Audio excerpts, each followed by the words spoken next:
मतगणना होगी और सभी विधायक जो है उनका भाग्य खुलेगा। और हमारे साथ बाड़मेर के अतिरिक्त जिला कलेक्टर हैं और जानते हैं कि मतगणना को लेकर किस प्रकार की तैयारियां हैं, कितने टेबल पर कितने राउंड की जो मतगणना होगी, सर्वाधिक मतगणना के राउंड कहां पर होंगे। सर, कैसी तैयारियां चल रही है? 3 तारीख को लेकर हर कोई व्यक्ति बेसब्री से इंतजार कर रहे हैं। मतगणना स्थल जैसा कि आप सभी को पता है बाड़मेर में गवर्नमेंट पीजी कॉलेज में है और प्रातः सुबह 8 बजे से मतगणना प्रारंभ हो जाएगी।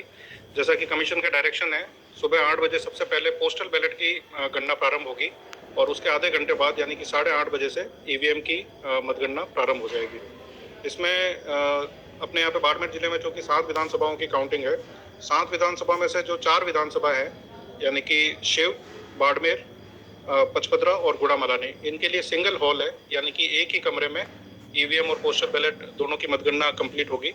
3 विधानसभा ऐसी है, बायतू, सिवाना और चौटन, जहाँ पे 2 कमरे हैं। तो इसमें सिवाना, बायतू और चौटन में एक कमरे में आरओ रहेंगे, जहाँ पे कुछ टेबल ईवीएम की है और कुछ पोस्टल बैलेट की टेबल है, और दूसरे कमरे में एआरओ रहेंगे जहाँ पे केवल ईवीएम की टेबल रहेगी।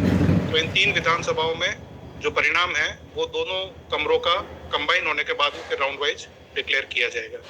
सर्वाधिक सर कहां पर राउंड होने हैं, और इसको लेकर ये बताया कि शिव में जो राउंड होगा 41 राउंड होगा, सबसे लेट जो रिजल्ट हो शिव का आएगा राजस्थान। जी, शिव चूँकि आपको पता है कि बहुत ही फैला हुआ एरिया है, कई छोटे छोटे वहाँ पे बूथ हैं और बूथों की संख्या भी बहुत ज़्यादा है, 406 बूथ हैं शिव में।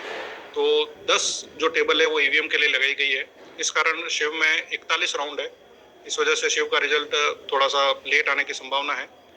ये एक हमारे पास में कांस्टेंट था, रूम की साइज को देखते हुए, कैंडिडेट को देखते हुए, कैंडिडेट के जो एजेंट्स होंगे उनको देखते हुए, और वहाँ पे जो मतगणना कक्ष में भीड़ होगी उसके मैनेजमेंट को देखते हुए 10 हमने वहाँ पे ईवीएम की टेबल रखी है। और चूंकि पोस्टल बैलेट भी अभी तक की जो हमारे पास में सूचना है उसमें पूरे जिले में सर्वाधिक शिव विधानसभा में ही प्राप्त हुए हैं, 3343 है। तो कमीशन का डायरेक्शन है कि एक टेबल पे 500 से ज्यादा पोस्टल बैलेट की काउंटिंग नहीं की जाए। तो इस वजह से 6 टेबल हमें वहाँ पे शिव में पोस्टल बैलेट के लिए भी देनी पड़ रही है।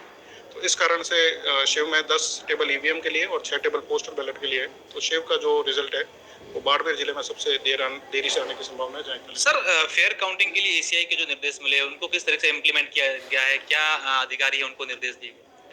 देखिए, काउंटिंग के लिए भी जिस प्रकार से पोलिंग के लिए रैंडमाइजेशन होता है, ईवीएम का रैंडमाइजेशन होता है, इसीलिए इसी तरह से काउंटिंग स्टाफ का भी रैंडमाइजेशन होता है।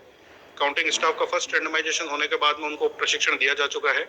सेकंड रैंडमाइजेशन ईसीआई के जो डायरेक्शन है वो जो मतगणना शुरू होने से 24 घंटे पहले यानी कि कल 2 तारीख को सुबह होंगे, जिसमें इनको विधानसभा अलॉट की जाएगी।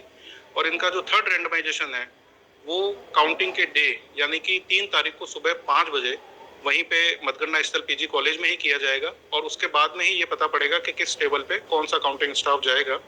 तो इस प्रकार से एक तरह से ये भी पूरी पारदर्शिता पूर्ण व्यवस्था है। इसमें काउंटिंग स्टाफ रहेगा, काउंटिंग सुपरवाइजर रहेगा, काउंटिंग असिस्टेंट रहेगा, और इसके अलावा माइक्रो ऑब्जर्वर भी रहेंगे जो कि पूरी तरह से प्रक्रिया की निगरानी करेंगे। और माइक्रो ऑब्जर्वर है वो अपनी रिपोर्ट ऑब्जर्वर महोदय को देंगे। अपने जिले में जब चुनाव का समय था उस समय टोटल 5 जनरल ऑब्जर्वर महोदय आए थे ईसीआई की तरफ से, और 7 विधानसभा का वो पूरी तरह से निरीक्षण कर रहे थे।